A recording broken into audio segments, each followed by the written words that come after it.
The Battle of the Seas, according to punters. We're ready. There's the light. They're often pacing.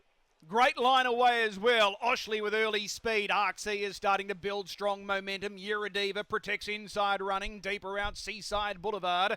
Degarmea Teale gets away well. Oshley went very greenly into the first turn, and that allows Yuridiva to drive through and hold. So it's Yuridiva. Yuridiva showing the way. Perfect Delight. Scurries through on the inside. Holds the back of Yuridiva. Oshley parked out. Racing wide. Going into the back straight on the first occasion. Arksea. Degarmea Teale went to the marker line, racing three back, lurking right behind them, Sparkling Sea. Brad Hewitt is about to feed her racetrack, and she's on the move quickly. Sparkling Sea, speed is on. Seaside Boulevard is just behind them. Stripes down on the inside, then Ripples, Always Be Joy, Better Beach, and about 10 metres away at the tail, Amy Lee. The lead time, 35.8. Holding the front, Yuridiva. Yuridiva shows out, racing second, Arksea. Sparkling Sea was able to drop into the 1-1 trail. Perfect Delight. Leader's back. He's making another move on Sparkling Sea. Taking off three wide, Degarmea Teale. Three back on the inside. Next on the outside is Oshley.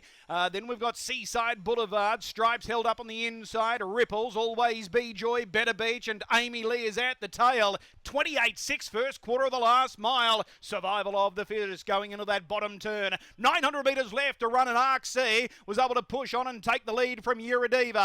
Sparkling Sea left, parked out, racing third, Perfect Delight. 4-3 back the inside, then Oshley, Seaside Boulevard, Degarmea Teale. Ripples yet to be called on. Stripes held up, Better Beach, Always Be Joy. Last on the inside, Amy Lee. Down the back straight, 600 metres left to run. Arksea went the second quarter in 28.5. Arksea leads the way. Sparkling Sea called on. Seaside Boulevard sprints up deeper. Tracking up behind Seaside Boulevard is Ripples. Yuridiva calls it a day. Much the same for Oshley. Always Be Joy, Better Beach, Degarmea Teale, Stripes. Then Perfect Delight. Amy Lee, 28.2 third quarter. Arksea at the top of the straight. She's got them all chasing the margin 5 metres. Seaside Boulevard second. Ripples called on. She comes to the outside. Always Be Joy. Stripes coming on strongly down the outside. Arksea in front. Seaside Boulevard. Ripples reaches the lead. It's a tidal wave. Ripples too good. Ripples over the top of Seaside Boulevard. Arksea. Degarmea Teale close up with Always Be Joy. Next in Stripes, Amy Lee, Sparkling Sea, Oshley, Perfect Delight, Yuridiva, Better Beach. Final quarter in 29. The time, it's 1:52.9 for racingandsports.com. The horse that came through every traditional lead-up, and that was Ripples. The New South Wales Oaks, the Redcliffe Oaks, where she failed as a short price favourite. She won the South East Oaks, and then in the qualifier, in fact, no, I take that back. She wasn't in the Oaks qualifier. However, she's been there and abouts, battling all of these top 3-year-olds throughout the season, Darren, and the cream rises to the top here.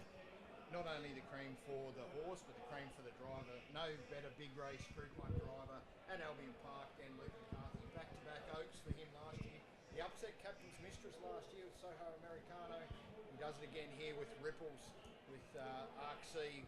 Mighty brave there out in front, but all honours with Luke and Ripples. Adam, for those people that maybe watch feature racing, they might say, hey, I've seen those colours before, those fluorescent yellow. Oh, that's right, the champion king of swing, Mccarthy, the owner. Yeah, and Kingman, of course, New Zealand Cup winner, Victoria Cup winner, Mccarthy. Don't know if he's made it back from his overseas trip, but he loves this filly. She's had a tough season. She's been to New Zealand. She's been all around the joint.